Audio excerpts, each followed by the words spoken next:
அறப்போர் இயக்கத்துக்கு இது சவால் விடுற மாதிரி. ஏண்டா நாங்கள் பொண்ணு நீ எங்கள் ஊழலை சொல்லுவேன், நாங்கள் பார்த்துட்டு இருக்கணுமா? பார், யார் காரணமோ அவரை தான் நாங்கள் ப்ரொமோட் பண்ணுறோம், நீ என்ன பண்ணிடுவ?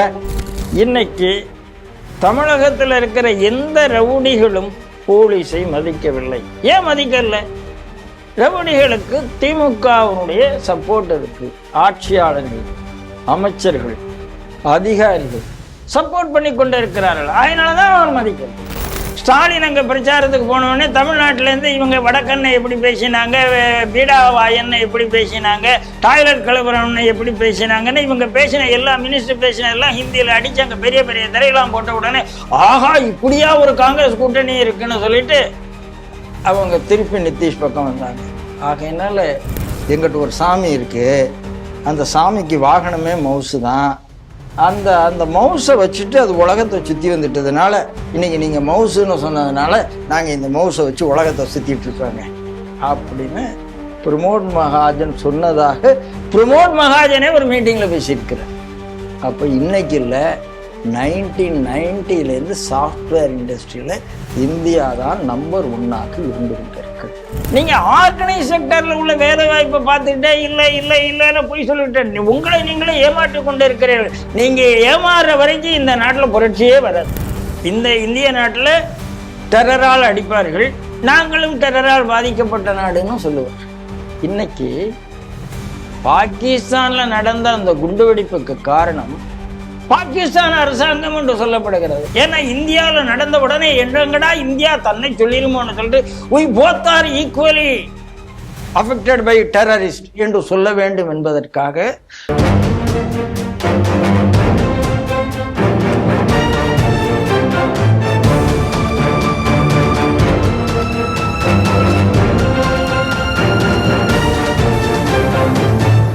தேசபக்த ஸ்ரீ டிவி நேயர்களுக்கு வணக்கம். இன்று சிந்திக்க இருக்கக்கூடிய செய்திகள் குறித்து முதலில் பார்க்கலாம். ஊழல் குற்றச்சாட்டு சுமத்தப்பட்டவருக்கு ப்ரமோஷன், திராவிட மாடல் ஸ்டைல். திருச்சி போலீஸ் குவார்டர்ஸ்குள் புகுந்து வெட்டி கொலை. பீகாரில் மீண்டும் ஆட்சி அமைக்கும் என்டிஏ கருத்து கணிப்பு முடிவுகள். இந்தியாவில் ஏஐ தொழில்நுட்பத்தால் வேலை வாய்ப்பு அதிகரிப்பு. டெல்லி குண்டுவெடிப்பு, பாகிஸ்தானுக்கு முட்டுக் கொடுக்க தயாராகும் அமெரிக்கா. ஸ்ரீ டிவியின் உண்மை நின்றிட வேண்டும் என்ற உரத்த சிந்தையோடு நான் உங்கள் பாஸ்கரன். இன்றைய செய்திகள் குறித்து சிந்திக்க நம்மோடு அரங்கத்தில் இணைந்திருப்பவர் மூத்த பத்திரிகையாளரும் ஒரே நாடு இதழின் ஆசிரியருமான திரு ராம நம்பி நாராயணன் அவர்களை ஸ்ரீ டிவி நேயர்கள் சார்பாக இனிதே வரவேற்கிறேன். வணக்கம் சார். வணக்கம் பாஸ்கர், சொல்லுங்க சார். இன்றைய முதல் செய்தியாக அறப்போர் இயக்கம் இந்த ஆட்சி அமைந்ததிலிருந்து நடைபெறக்கூடிய ஊழல்களை எல்லாம் அவங்க பட்டியலிட்டு சொல்றாங்க. இப்போ நேற்றைய தினம் ஒரு பதிவை வெளியிட்டிருக்காங்க. டிரான்ஸ்ஃபார்மர் ஊழல்ல சுமார் 394 கோடி ஊழல் நடைபெற்றிருக்கிறது. அதற்கு அதுல ஒரு முக்கிய புள்ளியாக இருக்கக்கூடியவர் காசி அப்படிங்கக்கூடியவர். அவர் பினான்சியல் கண்ட்ரோலராகவும் இருந்திருக்காரு.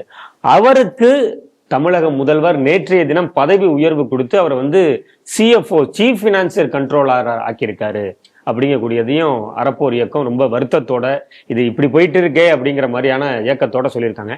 செய்தி எப்படி பாக்குறீங்க? இந்த டிரான்ஸ்ஃபார்மர் ஊழல் 397 கோடி, இதே ஒரு 5 நாட்களுக்கு முன்னால அறப்போர் இயக்கம் தான் வெளியில கொண்டு வந்தது. அவங்க கொண்டு வந்த அடுத்த நிமிஷத்திலேயே அடுத்த 3 நாள்ல அறப்போர் இயக்கத்துக்கு இது சவால் விடுற மாதிரி. ஏண்டா நாங்க பொண்ணு நீ எங்க ஊழலை சொல்லுவேன், நாங்க பார்த்துட்டு இருக்கணுமா?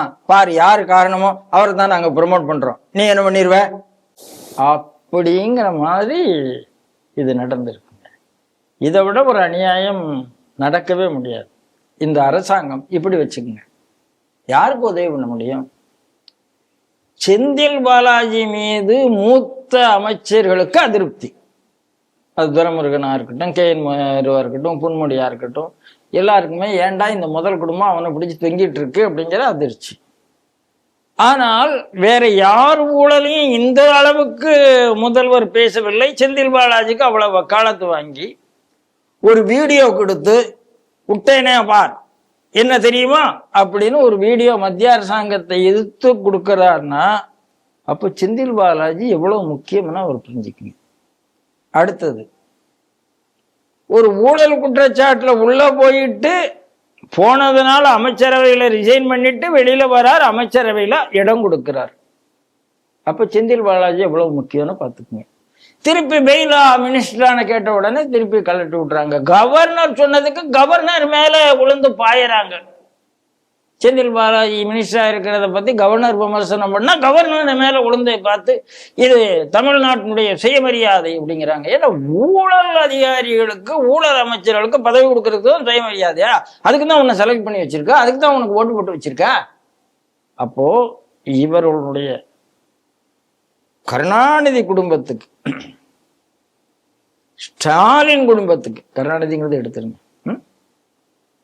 ஸ்டாலின் குடும்பத்துக்கு இன்னைக்கு யாரு பினான்சியர் என்று கேட்டால் செந்தில் பாலாஜி. அப்படித்தான் நம்ம இப்ப சொல்ல வேண்டியிருக்கு. சோ அந்த குடும்பத்துக்கு இவர் தான் சிஎஃப்ஓ.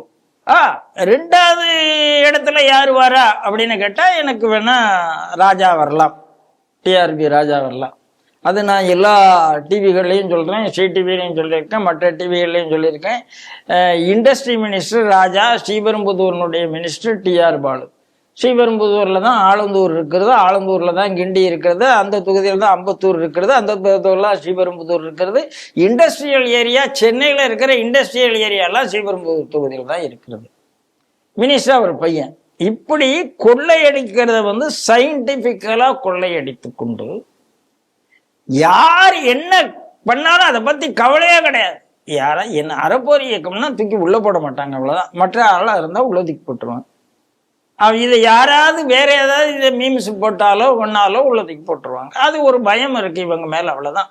மற்றபடி அறப்போர் இயக்கம் தொடர்ந்து ஊழலை வெளிக்கொண்டு வந்து கொண்டுதான் இருக்கிறது. நான் 100% அறப்போர் இயக்கத்தை ஆதரிக்க போறதில்லை. ஏன்னா அதுக்கு பின்னால என்ன மைண்ட் செட் இருக்கு என்று கேட்டால் ஒரு நக்சல் மைண்ட் செட் இருக்கு என்றுதான் நான் பார்க்கிறேன்.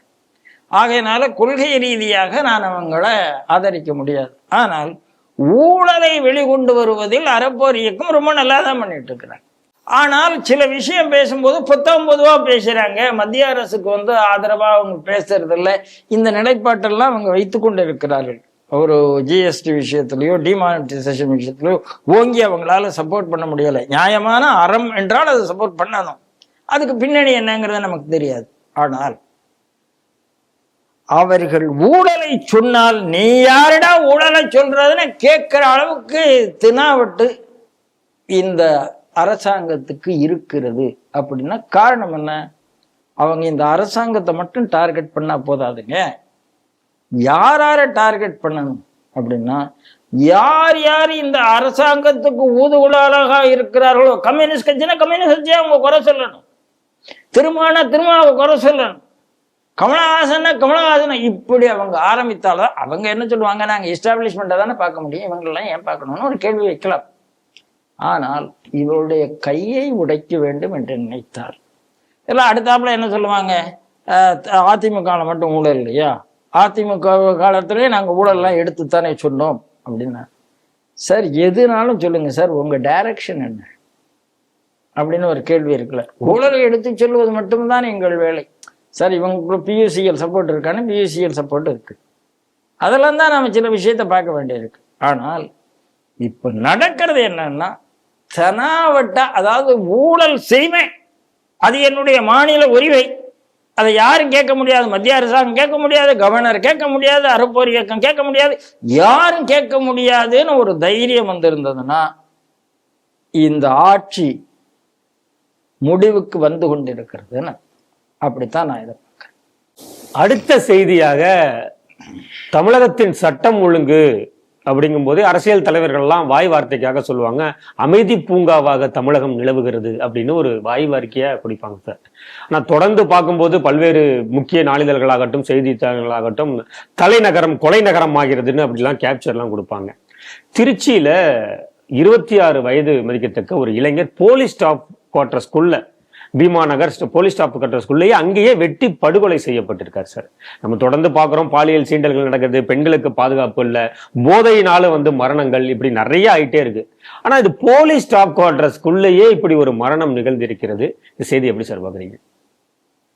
சார், பீமநகர் ஏரியாவே திக்லி பாப்புலேட்டட் ஏரியா சார். அங்கே நிறைய சம்பவங்கள் நீங்கள் நடக்கிறத நீங்கள் பார்க்கலாம்.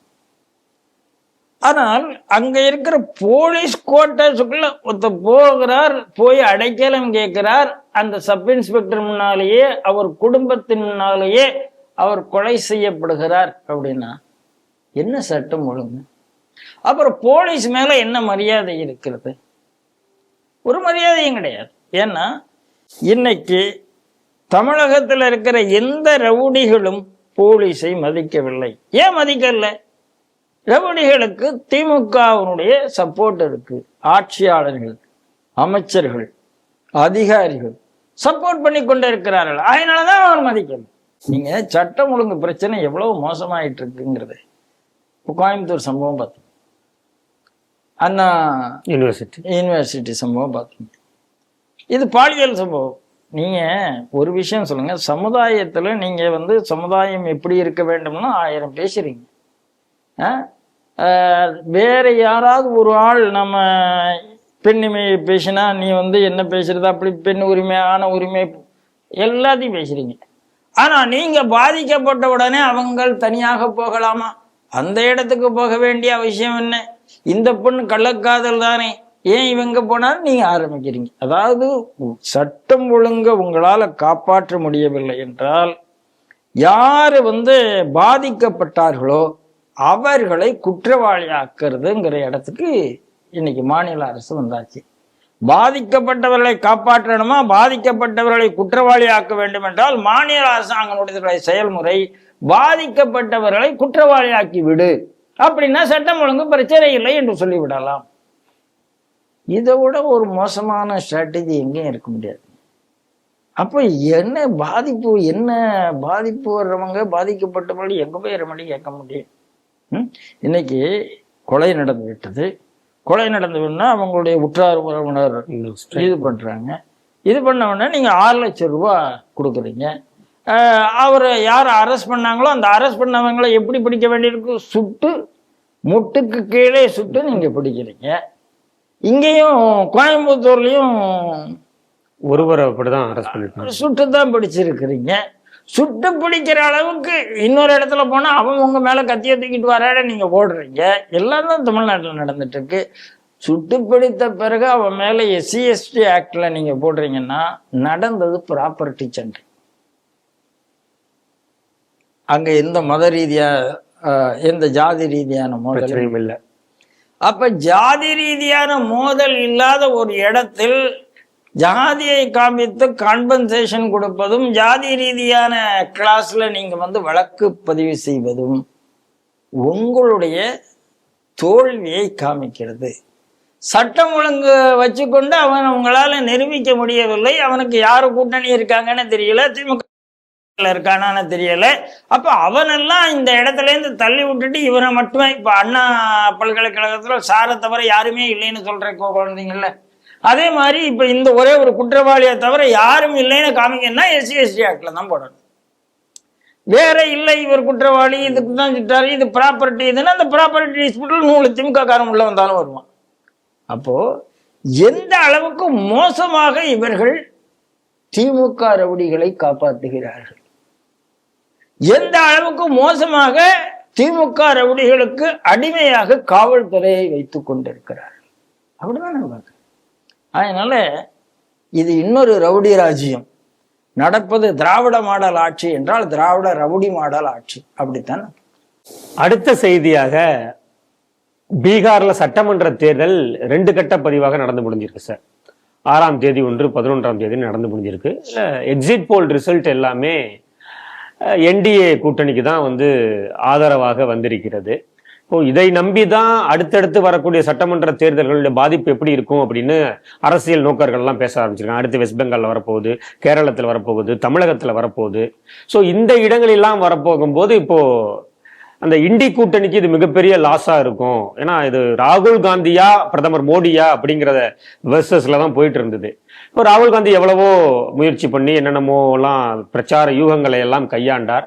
ஆனாலும் இப்போ ரிசல்ட் எப்படி வரப்போகுது அப்படின்னு பார்க்கும்போது எக்ஸிட் போல் ரிசல்ட் வந்து இது மோடி தலைமையிலான, அதாவது நிதிஷ்குமார் தலைமையிலான அந்த கட்சி தான் ஜெயிக்க போகுது அப்படின்னு ரிசல்ட் எல்லாம் வருதுன்னு செய்தி நீங்க எப்படி பாக்குறீங்க சார்? சார், கொஞ்சம் கூட அரசியல்ல எனக்கு விருப்பமே இல்லாத, கண்ணை மூடிக்கொண்டு நான் எதிர்க்க வேண்டும் அப்படின்னு நினைக்கிற 2 பேருக்கு நீங்க நன்றி சொல்லணும்னு விரும்புறீங்க சார். ஒன்று, ராகுல் காந்தி 6 மாசத்துக்கு முன்னால வரைக்கும் நிதிஷ்னுடைய ஆன்டி எஸ்டாப்ளிஷ்மெண்ட் எத்தனை வருஷம்டா இவர் ஆட்சி ஆளுவாரு, இவருக்கு விடை கொடுத்து அனுப்பிடலாமா அப்படின்னு அந்த மக்கள் நினைத்து கொண்டிருந்தார்கள் அப்படிங்கிறதுதான் செய்தி. 2வது, இவரும் இந்த கூட்டணி அந்த கூட்டணின்னு நிலை இல்லாம இருந்தார். அதனால நிதிஷ் ஜெயிக்க மாட்டார் என்ற எண்ணத்துல ராகுல் காந்தி போய் ஓட் ஷோர் நடத்தி சாருக்கு எதிராக ஆர்ப்பாட்டம் பண்ணி உடனே நாம வந்து அதுக்கு பதில் சொல்லி ஓட் ஷோர் என்று சொல்லுகிறைய லாலு பிரசாத் பண்ணாத ஓட் ஷோரா, அவர் பண்ணாத காட்டாட்சியா என்று நாம எடுத்து சொன்ன உடனே பழசெல்லாம் மக்களுக்கு ஞாபகம் வந்து மீண்டும் வேண்டாப்பா நிதிஷே பரவாயில்லை என்று நினைக்க வைத்ததுக்காக ராகுலுக்கு என்னுடைய முதல் நன்றி. 2வது நன்றி, தேஜஸ்வி யாதவ் தெரிஞ்சோ தெரியாமலோ நல்ல சீஃப் மினிஸ்டர் என்று சொல்லி எங்க ஸ்டாலினை பிரச்சாரத்துக்கு கூப்பிட்டார். ஸ்டாலின் அங்க பிரச்சாரத்துக்கு போன உடனே தமிழ்நாட்டில இருந்து இவங்க வடக்கண்ணை எப்படி பேசினாங்க, பீடா வாயன்னு எப்படி பேசினாங்க, டாய்லெட் கழுவுறவனை எப்படி பேசினாங்கன்னு இவங்க பேசின எல்லா மினிஸ்டர் பேசின எல்லாம் ஹிந்தியில அடிச்சாங்க. பெரிய பெரிய திரையெல்லாம் போட்ட உடனே ஆஹா இப்படியா ஒரு காங்கிரஸ் கூட்டணி இருக்குன்னு சொல்லிட்டு அவங்க திருப்பி நிதிஷ் பக்கம் வந்தாங்க. ஆகையினால முதல் நன்றி எங்க ராகுலுக்கும், 2வது நன்றி எங்க ஸ்டாலினுக்கும். இவங்க போலன்னா இந்த ரிசல்ட் வந்திருக்காதுங்கிறதுல எனக்கு எந்த மாற்று கருத்தும் கிடையாது. இத பிரதான மீடியாக்கள் இதை சொல்லுவதில்லை. ஆகவே நான் ஸ்ரீடிவியில் சொல்லிவிட்டேன். அண்ணனையும் தம்பியையும் இப்போ நீங்க நன்றி சொல்லிருக்கீங்க. இவங்கதான் உலகத்தில், அதாவது இந்தியாவிலேயே ரொம்ப நெருக்கமான அண்ணன் தம்பி இவங்க 2 பேர் தான். ஆகையினாலதான் தேஜஸ்வியை தோக்கடிச்சுட்டு வந்துட்டாங்க. இதை நன்றாக புரிந்து கொள்ளுங்கள். இதுதான் என்னுடைய கோட்டபுல் கோட். இது ஒண்ணு. அடுத்தது சார், நான் இந்த எக்ஸிட் போல் அப்படின்னு வந்த உடனே ஆனந்தமா குதிக்கிறதுக்கு இதுல எதுவும் இல்லைன்னு நினைக்கிறேன். ஏன்னா போன பார்லிமெண்ட்ல எக்ஸிட் போல்ல 400+ எல்லாரும் கொடுத்தாங்க. கடைசியில் 240 272 கூட வரல, 240ல நின்று போச்சு. அதனால இந்த எக்ஸிட் போலுங்கிறது ஒரு எக்ஸைட்மெண்ட் வர்றதுக்கு அளவுக்கு அதுல உண்மை இருக்குமா அப்படின்னு கேட்டால் அதுல ஒரு டவுட் இருக்கு. ஆனால் 120 தாண்டுமா 133 தாண்டுமா என்றால் தாண்டிவிடும் என்றுதான் சொல்லுகிறது. ஏனென்றால் 67.14% வாக்கு சதவீதம் வந்திருக்கு. பீகார்ல அவ்வளவு வந்ததில்லை. சார் வந்த பிறகு ஒரு குற்றச்சாட்டு வரவில்லை. ஏன் ஓட்டு போயிட்டு சார் 65 லட்சம் ஓட்டு போயிடுத்துன்னா எத்தனை பேர் பூத்துக்கு வெளியில வந்து போராட்டம் நடத்தியிருக்கணும்? யாரும் நடத்தவே இல்லையே. ஏன் நடத்தல? அவன் தான் செத்து விட்டானே, எப்படி வருவான்? செத்து போன ஆவியா வருவானா? வர முடியாது. அவன் தான் இடம் மாறி போயிட்டானே, எப்படி வருவான்? சண்டை போடுறதுக்குன்னா இடம் மாறி வருவானா? வரமாட்டானே. ஆகையினால இந்த சார் மூலமாக ஓட்டு புது ஓட்டர் ரிஜிஸ்ட்ரேஷன் நடந்ததின் காரணமாக, கள்ள ஓட்டு குறைந்ததன் காரணமாக ஓட்டர் டேர்ன் அவுட் கூடினதுனால அதுல எல்லாருக்கும் திருப்தி வந்ததுனால அப்பா இதுதான் ஜனநாயகம், உண்மையான ஜனநாயகத்துக்கு வாய்ப்பு வந்திருக்கிறது என்று இந்த ஜனநாயகத்துக்கு வாய்ப்பளித்த மோடிக்கும் நிதிஷுக்கும் வாக்கு அப்படின்னா அவங்க கொடுத்திருக்கலாம். மகளிர் 10,000 ரூபாய் ஒன்றும் சின்ன விஷயம்லாம் கிடையாது. ஆடிட்டாங்க. பேட்டிங்லாம் இவங்க மாதிரி 4-6 அதாவது மோடி அமித்ஷா மாதிரி எலெக்ஷன் மேனேஜ்மெண்ட்டுக்கு யாரும் ஆளே கிடையாது. நான் அமித்ஷாவை பற்றி சொல்லும்போது சொல்லுவேன், எலெக்ஷன் மேனேஜ்மெண்ட்டில் அவர் கிங் என்றால் ஃப்ளோர் மேனேஜ்மெண்ட்டில் அவர் சக்கரவர்த்தி அப்படின்னு சொல்லுவேன். அந்த மாதிரி இந்த இடத்துல அவங்க அழகாக கொண்டு வந்து ஒவ்வொன்றா பூத்தில் கொண்டு போய் அந்த சார் நடக்கும்போதே நிறுத்தி சரியான ஓட்டுகளை கொண்டு வந்து ஓட்டடிக்க வைத்து விட்டார்கள் என்பது ஒரு காரணம். நீங்க ஏன் புலம்புறீங்க என்று கேட்டால், சார் போன எலெக்ஷன்ல 2020 தேஜஸ்வி 75 சீட் வச்சுட்டு நாம தான் சிஎம் நினைத்து கொண்டிருந்த காலத்துல சரி 5 வருஷத்துல எப்படினாலும் இனிமே ஆன்டி எஸ்டாப்ளிஷ்மென்ட் கூடத்தான் செய்யும். நமக்கான வாய்ப்பு நல்லா இருக்குன்னு சொல்லும்போது காங்கிரஸை ஒழித்து கட்ட வேண்டும் என்று நினைத்த போது அவர் ஒழித்து கட்டியிருக்க வேண்டும். கூட்டணி சேர்த்தது தப்புன்னு நான் சொல்றேன். கூட்டணி காங்கிரஸ் இல்லாமல் தேஜஸ்வி போயிருந்தால் தேஜஸ்விக்கான வாய்ப்புகள் வந்திருக்கும் தான் நான் நம்புறேன். அதில் எனக்கு மாட்டுக்கருத்து கிடையாது. இதில் சொல்லுவதில் எனக்கு மாட்டுக்கருத்து கிடையாது. காங்கிரஸை சேர்த்ததுனால இவங்க அதிகமா பிரச்சாரம் பண்ண வேண்டியிருந்தது. இதுதான் உண்மை. அதனால தேஜஸ்வியும் தன்னுடைய எலெக்ஷன் மேனேஜ்மெண்ட்ல தப்பு பண்ணி விட்டார் என்பது என்னுடைய கருத்து. இதுல இந்த எக்ஸிட் போல்ல ஒரு நல்ல விஷயம் என்னென்றால் அதாவது எல்லா எக்ஸிட் போலும் 133+ தான் சொல்லியிருக்காங்க. மினிமம் 133 குறைஞ்சி ஒரு எக்ஸிட் போலும் சொல்லலை. பிளஸ் ஆர் மைனஸ் ஒரு 10-15 ஒரு 10% வச்சா ஒரு 13. 133க்கு 122 எடுக்கணும். 243 மட்டும் 122 மெஜாரிட்டி 122 எடுக்கணும். ஒரு அந்த 133ல ஒரு 13 குறைச்சா 120 வந்து. அதே மாதிரி இப்ப இண்டி கூட்டணிக்கும் கிட்டத்தட்ட எல்லாத்துலயுமே கிட்டத்தட்ட ஒரு 90ல இருந்து 100 சீட்டு வரைக்குமே சொல்றாங்க சார். அதாவது இண்டி கூட்டணி ஒரு டஃப்பான கூட்டணிங்கிறதுல எனக்கு மாற்று கருத்து இல்லை. பிளஸ் ஆர் மைனஸ் ஒரு 5% ஓட்டு அங்கே இங்கே ஷிஃப்ட் ஆனா ஒரு ஹங் அசம்பிளி வருமா வராதா, அதுக்கு வாய்ப்பு இருக்கா, அதெல்லாம் எல்லாமே நாம 2 நாள் கழிச்சு தான், நாளை மறுநாள் தான் 14th ரிசல்ட் வருது. நாளை மறுநாள் நமக்கு தெரியும். ஆனால் வாய்ப்பு என்னன்னா பெண்கள் அதிகமாக வாய்ப்பளித்திருக்கிறார்கள். அதாவது சார் இதே நான் கயா போய்விட்டு பாட்னா போயிட்டு நான் உங்கள்கிட்ட ஸ்ரீடிவியில் எனக்கு சொல்லியிருக்கேனான்னு எனக்கு தெரியாது. லாலு சிஎம்மா இருக்கிற அந்த காலகட்டத்தில் அப்படி ஆட்டோவில் வருவார்கள். ஆட்டோவில் 2 பக்கம் உருளைக்கட்டையை வைத்து கொண்டு வரிசையாக ஒரு 3 ஆட்டோ வரும். 3 ஆட்டோலையும் இந்த பக்கம் 2 பேர் இந்த பக்கம் 2 பேர் 3 ஆட்டோவில் முன்னாங்க 12 பேர் உருளைக்கட்டையோட நிற்பாங்க. கடை பஜார்ல இறங்குவாங்க. இறங்கி ஒவ்வொரு கடையிலையும் காசு வசூல் பண்ணிட்டு. நான் ஆச்சரியப்பட்டு கேட்டேன், இது என்ன நடக்குது இங்க அப்படின்னு கேட்டா, லாலு பிரசாத் ஆட்கள் இப்படித்தான் காசு வசூல் பண்ணுவாங்க அப்படின்னு சொன்னாங்க. இதை அதிகமா ஸ்ரீடிவியில நான் சொல்லியிருக்கேன்னு நினைக்கிறேன். எந்த சந்தர்ப்பத்துல எப்போ சொன்னேங்கிறது எனக்கு ஞாபகம் இல்லை, சொல்லியிருக்கலாம். அந்த அளவுக்கு ஒரு காட்டாட்சி. மக்களுக்கு அந்த காட்டாட்சியை நிறைவு பண்ணத்துக்கான வாய்ப்பை ராகுலும் தேஜஸ்வியும் வழங்கிவிட்டார். அமைதியா போயிருந்ததுன்னு வச்சுப்போம். நிதிஷ் மேல உள்ள ஆன்டி எஸ்டாப்ளிஷ்மெண்ட், அவர் இங்க போனாரு அங்க போனாரு, அவர் நிறைவே இல்லை அப்படிங்கலாம் வந்திருக்கும். இந்த 6 மாசத்துல பாரதிய ஜனதா கட்சி பண்ண மாதிரி எலெக்ஷன் மேனேஜ்மெண்ட் யாரும் பண்ணவில்லை. யாரால் இதேதான் ஹரியானால, இதேதான் மகாராஷ்டிராவில், எல்லாத்தையும் அப்படியே, அதாவது தோல்வியின் விளிம்புல இருந்து மகத்தான வெற்றிக்கு எப்படி எடுத்துச்சு. அதுதான் ராகுல் காந்தி கோபமா வருது சார். கோவால காங்கிரஸ் ஜெயிச்சாச்சு சார். திக்விஜய் சிங் தான் பொறுப்பாளர். ராத்திரி போய் தூங்கிட்டாரு. காலையில் தூங்கி முடிக்கும் போது கவர்மெண்ட் அவங்க கையில இல்லை. அதை நம்ம பார்த்தோமா இல்லையா? யார் அவங்க தூங்க போச்சோன்னா, நீ தூங்கும் போது பிஜேபி தூங்குவது எப்படி? அந்த ஒர்க்கை நீங்க பாராட்டுங்க. நீங்க இங்க திடீர்னு பிரச்சாரம் பண்ணுவீங்க, பிரச்சாரம் பண்ணி முடிச்ச உடனே அடுத்தாப்புல உடனே ரெஸ்ட் எடுக்க ஃபாரினுக்கு போயிடுவீங்க. வேற யாரும் உங்களை தவிர பிரச்சாரம் பண்ண யாரையும் அனுமதிக்கப்படுறது இல்லை சார். லீடர்ஸ் எத்தனை பேர் சார்? அங்கேருந்து மோடி வரார், அமித்ஷா வரார், ராஜ்நாத் வரார், யோகி போறார், ஹெமந்தா பிஸ்வாஸ் வரார்.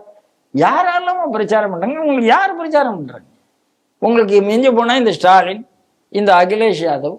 இந்த ஸ்டாலினுக்கும் அகிலேஷ் யாதவுக்கும் அங்க என்ன ஓட்டு இருந்ததுன்னு சொல்லுங்க. திமுகவுக்கு பீகார்ல ஓட்டு இருக்கா? இல்ல அகிலேஷ் யாதவுக்கு ஏதாவது ஓட்டு இருக்கா? யாதவ்ங்கிற முறையில் ஓட்டு இருக்கா? அப்படிலாம் இல்லை. ஆல்ரெடி யாதவ் சார் வைத்து அதை கன்வெர்ட்டிங் த கன்வெர்ஷன் ஒரு பிரயோஜனம் இல்லை.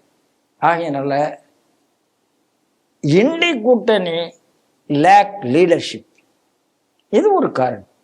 அதனால எத்தனையோ காரணங்கள் சொல்லலாம். அதனால இந்த எக்ஸிட் போல் ஒரேடியா ஏதோ ஒரு குறிப்பிட்ட டிவி சேனல், டக்குன்னு எனக்கு பேர் வர மாட்டேங்குது, என்ன பிரியா சம்திங் லைக் தட், ஒரு சேனல் 188 நம்பர் கொடுத்துருக்கான். மேக்ஸிமம் 168 கொடுத்துருக்காங்க. 188 188 188 கொடுத்துருக்காங்க. அந்த அளவுக்கு எந்த நம்பிக்கை வருகிறது எனக்கு தெரியல. அதனால என்னை பொறுத்தளவு 135 to 150 உறுதியாக வரும் என்ற நம்பிக்கை எனக்கு இருக்கிறது. பீகார்ல இது வந்துவிட்டால் இவங்களுடைய ஓட்சோர் என்பது பொய் என்றாயிரும், சார் எதிர்ப்பு பொய் என்றாயிரும், இவங்க மற்றதெல்லாம் கத்துங்கிறாங்களே சமூக நீதி, அந்த நீதி, ஆன நீதி எல்லாம் பொய் என்றாயிரும். ஆகையினால இவருடைய அத்தனை பிரச்சாரமும் பொய்யாக வேண்டும் என்ற விருப்பம் எனக்கு இருக்கிறது. அதை பீகார் மக்கள் நிறைவேற்றி தருவார்கள் என்ற நம்பிக்கையும் எனக்கு இருக்கு. 4வது செய்தியாக ஏஐ தொழில்நுட்பம் உலகம் முழுக்க டாமினேட்டிங்ல அது இருக்கு சார் அந்த ஃபீல்டு. இப்போ பொதுவாக இந்தியாவில் பார்க்கும்போது எதிர்க்கட்சிகள் காங்கிரஸ் வைக்கக்கூடிய குற்றச்சாட்டு என்ன அப்படின்னா, மோடி அரசு வந்ததிலிருந்து இந்த வேலை வாய்ப்பின்மை அதிகமாயிடுச்சு, அதனாலேயே இந்த ஆட்சியை தூக்கி எறியணும் அப்படிங்கிற மாதிரி தான் அவர் தொடர்ந்து குற்றச்சாட்டு சொல்லிட்டு இருப்பாரு. இந்தியா ஸ்கில்ஸ் அப்படிங்கக்கூடிய ஒரு நிறுவனம் ஒரு ரிப்போர்ட் ஒன்று சப்மிட் பண்ணியிருக்காங்க சார், 25. அதில் என்ன சொல்லியிருக்காங்கன்னா, ஒரு 16% உலக அளவில் 16% டேலண்டட் ஏஐல யார் இருக்காங்கன்னா இந்தியாவில தான் இருக்காங்க. இந்த ஏஐ தொழில்நுட்பம் பிளஸ் இந்த வேலை வாய்ப்புல பெண்கள் அதிகமா இருக்காங்க. இப்போ 0.4% ஆண்கள் வேலை வாய்ப்பையும் பெண்கள் 54% வேலை வாய்ப்பையும் பெற்றிருக்கிறார்கள் இப்படின்னு நிறைய தரவுகளை சொல்லியிருக்காங்க. இந்த செய்தி எப்படி சார் பாக்குறீங்க? ஸோ தொழில்நுட்பம், அதுவும் சாஃப்ட்வேர் தொழில்நுட்பத்தில் இந்தியாவை யாரும் பீட் பண்ணிக்கவே முடியாது சார். நான் வேடிக்கையாக சொல்கிறதா இருந்தால், இந்த கவாசக்கி அவர் தான் அந்த மவுஸை கண்டுபிடிச்சவர். அந்த மவுஸை கண்டுபிடிச்சவரை முன்னாள் ஐடி மினிஸ்டர் பிரமோத் மகாஜன் அவர் சந்திக்கும் போது ஒரு கேள்வி கேட்குறாரு, எல்லாம் ரைட்டுங்க, நீங்கள் எதுக்கு மவுஸுன்னு இதுக்கு பேர் வச்சிங்கன்னு கேட்குறாரு. அப்போ அவர் பதில் சொல்கிறாரு, திஸ் அ குட் கொஸ்டின். இதுதான் அவர் பதில். எந்த கேள்விக்கு பதில் இல்லையோ அந்த கேள்விக்கு பதில் என்ன, திஸ் அ குட் கொஸ்டின். இப்போ பதில் இல்லையேன்னு ஒரு ஏமாற்றம் யாருக்கு, நம்ம பிரமோத் மகாஜனுக்கு. அப்போ அவர் இன்னொரு கேள்வி கேட்கிறாரு, அது சரிங்க, நான் தான் இதை கண்டுபிடிச்சேன், ஆனால் சாஃப்ட்வேர் இண்டஸ்ட்ரியில் நீங்கள் தானே வேர்ல்டு நம்பர் 1 இருக்கீங்க, என்ன காரணம் அப்படின்னா கவசாக்கி பிரமோத் மகாஜன்ட்ட கேட்கிறார். எப்போ 99 பீரியடில் அந்த பிஜேபி கவர்மெண்ட் இருக்கும்போது 99, 2000, 2001 பிரமோத் மகாஜனுக்கு பதில் சொல்ல தெரியல. உடனே அவர் சொல்றாரு, this is a good question அப்படின்னு சொல்லிட்டு, அதுக்கப்புறம் அவர் அதை டக்குன்னு அவருக்கு ஒரு ஃபிளாஷ், இல்லைங்க அதுக்கு ஒரு காரணம் இருக்கு, எங்கிட்ட ஒரு சாமி இருக்கு, அந்த சாமிக்கு வாகனமே மவுசு தான், அந்த மவுஸை வச்சுட்டு அது உலகத்தை சுற்றி வந்துட்டதுனால இன்னைக்கு நீங்க மவுசுன்னு சொன்னதுனால நாங்க இந்த மவுஸை வச்சு உலகத்தை சுத்திட்டு இருக்கோங்க அப்படின்னு பிரமோத் மகாஜன் சொன்னதாக பிரமோத் மகாஜனே ஒரு மீட்டிங்ல பேசியிருக்கிறார். அப்ப இன்னைக்கு இல்ல, 1990 சாஃப்ட்வேர் இண்டஸ்ட்ரியில இந்தியா தான் நம்பர் 1 இருந்து கொண்டு இருக்கிறது. அப்போ சாஃப்ட்வேர் டெவலப்மெண்ட் வர வர வர வர வர வர நம்ம ஆளுக்கு அவங்களுடைய ஸ்கில்லை காமித்து கொண்டே இருந்தார்கள். இப்போ கம்ப்யூட்டர் வந்த காலத்தில் நிறைய பேருக்கு பயம் இருந்தது, வேலை வாய்ப்பு போயிடும் அப்படின்லாம் ஒரு பயம் இருந்தது. ஆனால் வேலை வாய்ப்பு கூடித்து, ஏன்னா செய்ய வேண்டிய வேலை நிறைய. இன்னைக்கு கம்ப்யூட்டர் ஒன்று இல்லை என்றால் இன்னைக்கு லேண்ட் ரெஜிஸ்ட்ரேஷன்லேருந்து என்னென்னலாமோ வந்துட்டு இருக்குங்கிறத நீங்கள் பார்த்துருக்கீங்க. இந்த சார் வந்திருக்கு 2002 நீங்க எங்க ஓட்டு போட்டீங்கன்னு கேட்கறாங்க. நீங்க மறந்தாலும் அவங்க எடுத்துறாங்க. அந்த அளவுக்கு டீட்டெயில்ஸ் எல்லாம் வந்தாச்சு. அதன் வந்ததன் காரணமாக தைரியமா ஒரு 8000 கோடிக்கு கவர்மெண்ட்ல இருக்கிற குப்பையெல்லாம் போட்டு 8000 கோடி நீங்க இன்னைக்கு சம்பாதிச்சிருக்கிறீங்க. ஸோ என்ன நடக்கிறது என்றால், மேல வர வர வர வர அதை கற்றுக்கொள்வதில் இந்தியர்கள் ஆர்வமாக இருக்கிறார்கள். அதுல இப்போ நாசாவில் இருக்கிற சயின்டிஸ்டாக இருக்கட்டும், இல்லை டாக்டர்ஸு வெளிநாட்டில் இருக்கிறதா இருக்கட்டும், யாராக இருந்தாலும் இந்தியன்ஸினுடைய லேர்னிங் ப்ராசஸ் பக்கத்தில் உலகத்தில் யாருமே வரவில்லை என்பதுதான் ஜெனரலாக.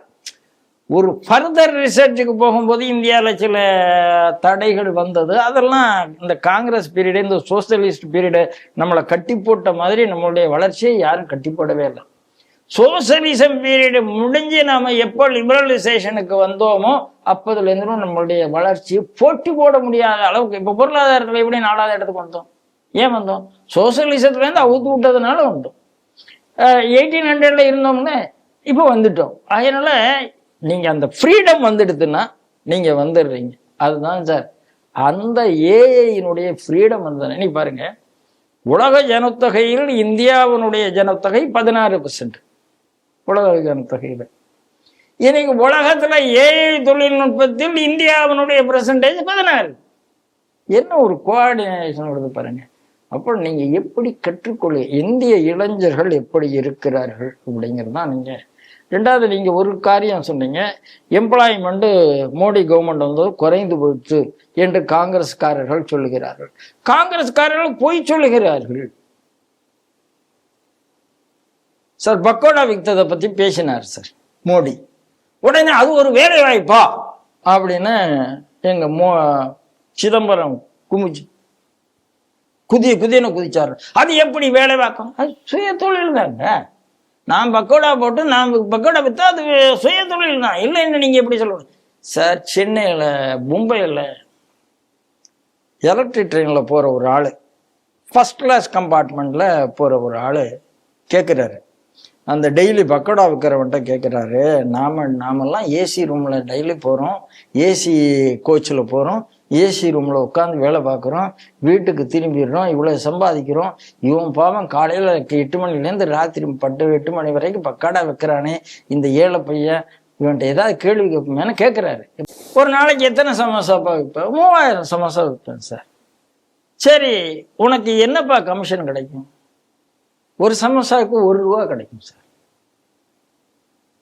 அவன் சம்பாத்தியம் எவ்வளோ? ஒரு நாளைக்கு 3000 ரூபா, 30 நாளைக்கு முடிஞ்சு வச்சு 90,000 ரூபா. அவன் சொல்றாடா, இல்லை சார் எனக்கு நான் காலையில் 8 மணிலேருந்து ராத்திரி 8 மணி வரைக்கும் இருக்கேன் சார். சண்டே ஒரு நாள் தான் சார் பிரச்சனை.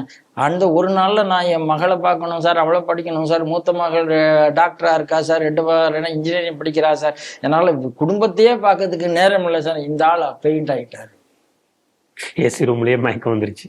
அதாவது அன்ஆர்கனைஸ்ட் செக்டனுடைய வேலை வாய்ப்பு. அதான் நிர்மலா சீதாராமன் ஒரு ஊபர், ஒரு ஓலோ, ஒரு ஜொமேட்டோ, ஒரு சர்வீஸ் செக்டர்ல அன்ஆர்கனைஸ் செக்டர்ல இன்னைக்கு வேலை வாய்ப்பு, அதைத்தான் இவங்க கூட்டியிருக்கிறாங்க. நீங்க ஆர்கனைஸ் செக்டர்ல உள்ள வேலை வாய்ப்பை பார்த்துக்கிட்டே இல்லைன்னு போய் சொல்லிட்டு உங்களை நீங்களே ஏமாற்றி கொண்டு இருக்கிறீர்கள். நீங்க ஏமாறுற வரைக்கும் இந்த நாட்டுல புரட்சியே வராது. ஐயோ வேலை இல்லாம இருக்கான், ஆகையினால புரட்சிக்கு வேலையோட இருக்கான், அவனுக்கு நேரமே இல்லை. வேலை வாய்ப்பை உருவாக்கக்கூடிய வேலையோட இருக்கான்.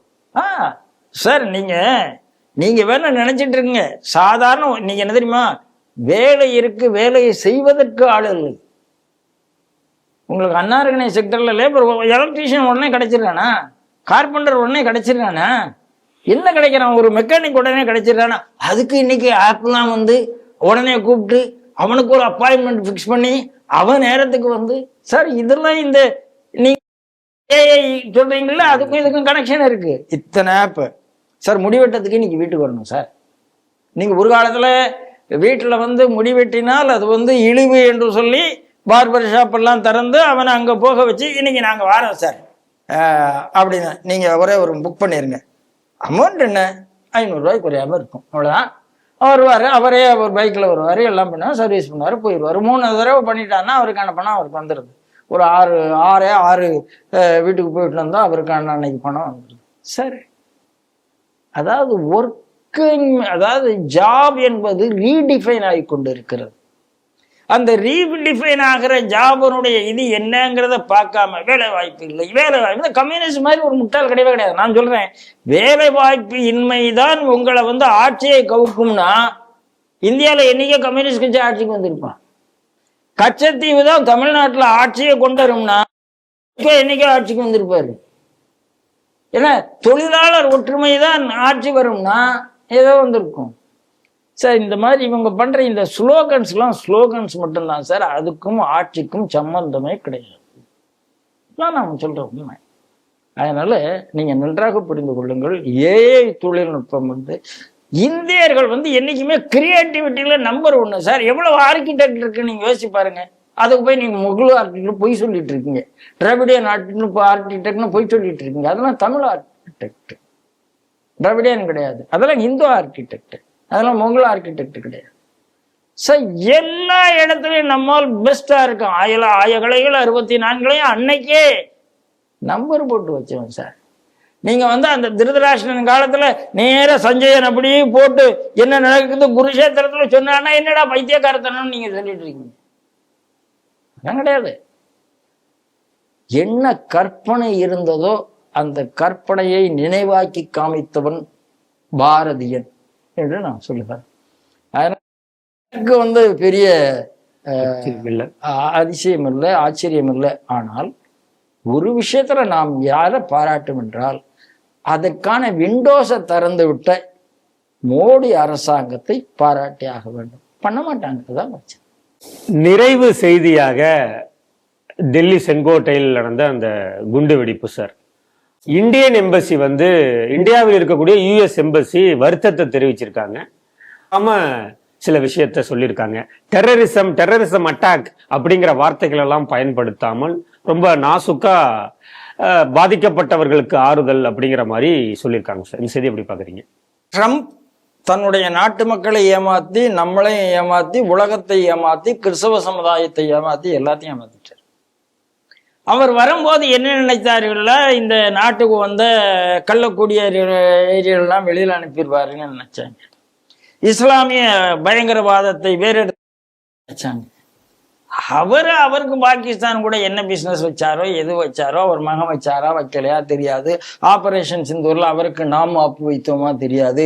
டபார் என்று அவர் மாறி போய் நல்ல ஒரு மோடியை கூட உள்ள நட்பை கெடுத்து கொண்டு இன்னைக்கு இவ்வளவு பெரிய அட்டாக் நடந்திருக்கு. இந்த அட்டாக்கை கண்டம் பண்ணாமல் பாகிஸ்தான்ல இதே நேரத்தில் நடந்திருக்கு, பங்களாதேஷில் நடந்திருக்கு, துருக்கியில விமான விபத்து நடந்திருக்கு சார். இந்தியா பாதிக்கப்பட்டது சார். பாதிக்கப்பட்டது இந்தியா. பாதிக்கப்பட்ட அடுத்த நேரத்தில் பாகிஸ்தான்ல குண்டு வெடிப்பு, பாதிக்கப்பட்ட அடுத்த நேரத்தில் டாக்கால கலவரம், பாதிக்கப்பட்ட அடுத்த நேரத்தில் துருக்கியில விமானம் கவலைகிறது. ஒன்னும் ஆக்சிடென்டா இருக்கலாம், எனக்கு இல்லைன்னு சொல்லலை. இந்தியாவில் நடந்ததுக்கு ஆறுதல் சொல்லுகிறார், இரங்கல் தெரிவிக்கிறார், பாகிஸ்தான்ல நடந்த பயங்கரவாதத்தை கண்டிக்கிறார். அப்ப இந்தியாவில் நடந்தது பயங்கரவாதம் இல்லையா? மன்மோகன் என்ன பண்ணாரு, இந்தியா மாதிரி பாகிஸ்தானும் டெரரால் பாதிக்கப்பட்ட நாடுங்கிறத கைது போடுறாரு. பாகிஸ்தான் அப்படி ஒரு நடிப்பு நடிக்கிறது. இந்த இந்திய நாட்டில் டெரரால் அடிப்பார்கள், நாங்களும் டெரரால் பாதிக்கப்பட்ட நாடுன்னு சொல்லுவார். இன்னைக்கு பாகிஸ்தான்ல நடந்த அந்த குண்டுவெடிப்புக்கு காரணம் பாகிஸ்தான் அரசாங்கம் என்று சொல்லப்படுகிறது. ஏன்னா இந்தியாவில் நடந்த உடனே என்னங்கடா இந்தியா தன்னை சொல்லிருமோன்னு சொல்லிட்டு we both are equally affected by terrorist என்று சொல்ல வேண்டும் என்பதற்காக தன்னுடைய சொந்த மக்களை பாகிஸ்தான் வேண்டுமென்றே கொண்டெடுக்கணும் இப்ப உலகத்துல சில அறிஞர்கள் சொல்லுகிறார். அப்போ சொந்த மக்களை கொண்டவனை பார்த்தியே என்னடா கொண்டு விட்டானே இந்த ட்ரம்ப் கேட்கணும்ல, கேட்கல. இங்க நடந்தது டெரர் அட்டாக், அங்க நடந்தது சொந்த மக்கள் மீதான அட்டாக்னு சொல்லணும்ல, சொல்லல. அப்ப இந்த ட்ரம்புடைய வீழ்ச்சி எங்க இருக்குங்கிறத நீங்க பாத்துங்க. அடுத்தது இங்க பாருங்க, நான் அதுதான் சொல்லுவேன். இது நடந்ததா எப்படி நடந்ததெல்லாம் எனக்கு தெரியாது. துருக்கியில நடந்தது வேணா விபத்து, டக்குன்னு பாகிஸ்தான் நடக்குது, டக்குன்னு டாக்கால நடக்குது. ஏதோ இந்தியாவை அட்டாக் பண்ணிட்டு நாங்க நிம்மதியா இருந்துருவோம்னு இனிமே உலக நாடுகள் நினைக்க முடியாது. ஆபரேஷன் சிந்தூர்ல கொடுத்தோம், வேற எப்படியாவது கொடுப்போம், நாங்க சும்மா இருக்க மாட்டோம் அப்படிங்கிறதை இந்த அரசாங்கம் நிரூபிக்கலாம். ஏன்னா கனடா எப்படி பயந்து போச்சுங்கிறது நமக்கு தெரியும் 6 விஷயத்துல. அதனால நீங்க தயவு செய்து மோடி அரசாங்கத்தை சும்மா நினைச்சிட்டு ஏதோ விளையாடலாம். ஏன்னா மோடி அரசாங்கத்திட்டு வாலாட்டி பார்த்ததுனால இன்னைக்கு என்ன சொல்றாரு, இல்லை இல்லை இல்லை நாங்க இனிமே டாரிஃபை மாத்திடுறோம் அப்படின்னு சொல்ற அளவுக்கு வர சார். என்னைக்குமே டபுள் டாக் டிப்ளமசி தான் அமெரிக்கா. என்ன டபுள் டாக் டிப்ளமசி? ஜனநாயகம் ஜனநாயகம்னு பேசுவாங்க சார். பாகிஸ்தான்ல ஜனநாயகத்தால ஜெயிச்ச இம்ரான் கானை தூக்கி தூரப்பட்டாங்க சார். பங்களாதேஷ்ல ஷேக் ஹசீனா ஜனநாயகத்துல ஜெயிச்ச ஆளை தூக்கி தூரப்பட்டாங்க சார். இந்தியாவில் ஜனநாயகத்தை ஜெயித்த நரேந்திர மோடிக்கு எதிராக என்னென்ன வேலையோ அவ்வளோ வேலையும் பண்ணிட்டு இருக்காங்க சார் டீப் ஸ்டேட். சார் எந்த இடத்துலையும் ஜனநாயகம் இருக்கக்கூடாது என்பதில் தெளிவாக இருக்கிறது. சார் பர்மாவில் என்ன சார் பண்ணாங்க? அந்த அம்மாவை தூக்கி உள்ள தூக்கி வச்சிருக்காங்க சார். அப்போ பேசுவது ஜனநாயகம், பண்ணுவது ஏகாதிபத்தியம். இதாம இருக்கு. ஏகாதிபத்தியத்தும் சர்வாதிகாரத்துக்கும் பெரிய வித்தியாசம் இல்லை. ஏகாதிபத்தியம்னா என் நாட்டில் வச்சுப்பா, மற்ற நாடு கொஞ்சம் டிஃபரன்ஸ், பெரிய சின்ன லைன்ல தான் டிஃபரன்ஸ் வருது. அதனால அமெரிக்கா ஏகாதிபத்திய நாடுகள், இஸ்லாமிய நாடு, கம்யூனிஸ்ட் நாடு, சர்வாதிகாரி நாடுகள், ஜனநாயக நாடு இந்தியா. இந்த ஜனநாயகத்தை காப்பாற்றணும்னா ட்ரம்ப் இந்தியாவுக்கு சப்போர்ட் பண்ணல. இதுதான் இந்த இஸ்லாத்தை பொறுத்தளவு ரொம்ப தெளிவா பேசுவார்கள். தாங்கள் மைனாரிட்டியா இருக்கிற வரைக்கும் மைனாரிட்டி உரிமை, சிறுபான்மை உரிமை, சிறுபான்மை உரிமை, சிறுபான்மை உரிமை. மெஜாரிட்டி ஆனவுடனே சிறுபான்மையை காணாம அடிச்சிருக்கும். சிறுபான்மை தவணை. கம்யூனிஸ்ட் ஜனநாயகத்தில் இருக்கிறவரை ஜனநாயகம் ஜனநாயகம் ஜனநாயகம், கம்யூனிசம் ஆட்சிக்கு வந்தா ஜனநாயகத்தை புள்ளி தொட்டி பதிச்சுவாங்க. அவ்வளவு வரும். America double talk, jihadis double talk, communist double talk. இவங்கெல்லாம் இந்தியாவை பார்த்து நீ இப்படி செய்யணும் சொல்றதா இருந்தா என்ன வேடிக்கை? நான் வேடிக்கையா சொல்லுவேன், America is a country of murderers. அந்த நாடு கொலைகார நாடு, கொலை செய்து தான் உருவான நாடு. England is a country of looters, robbers. உலகத்தை கொள்ளடிச்சு தான் அந்த நாடு வந்தது. இந்த ரெண்டு நாடும் சேர்ந்து இந்தியா எப்படி இருக்கணும்னு சொன்னா, இப்ப எங்களுக்கு தெரியும்பா எங்களை எப்படி இருக்கணும். அதனால நீங்க எங்க அட்டாக்கு கண்டம் பண்ணுங்க, கண்டம் பண்ணல, உன்னை நீ இழிவு செய்து இருக்கிறாய். இந்த இடத்துல இந்தியாவை கண்டம் பண்ண, இந்தியாவில் நடந்த டெரர் அட்டாக் கண்டம் பண்ணாமல் பாகிஸ்தான்ல நடந்த டெரர் ஆக்டை கண்டம் பண்ணி இந்தியாவுக்கு இரங்கல் மட்டுமே செய்திருக்கிற அமெரிக்கா தன்னை இழிவு செய்திருக்கிறது. ட்ரம்ப் தன்னை இழிவு செய்திருக்கிறார். உலகம் இதை பார்த்து கொண்டிருக்கிறது. ட்ரம்புக்கும் நாட்கள் எண்ணப்பட்டிருக்கிறது. இன்றைய 5 செய்திகள் குறித்து சிந்தித்து தனது ஆழமான கருத்துக்களை நம்மோடு பகிர்ந்து கொண்ட மூத்த பத்திரிகையாளர், ஒரே நாடு இதழ் ஆசிரியர் திரு ராம நம்பிநாராயணன் அவர்களுக்கு ஸ்ரீ டிவி நேயர்கள் சார்பாக நன்றிகளை தெரிவித்துக் கொள்கிறோம். ஜெய் ஹிந்த், ஜெய் ஸ்ரீராம், வந்தே மாதரம். ஜெய் ஹிந்த், ஜெய் ஸ்ரீராம், வந்தே மாதரம்.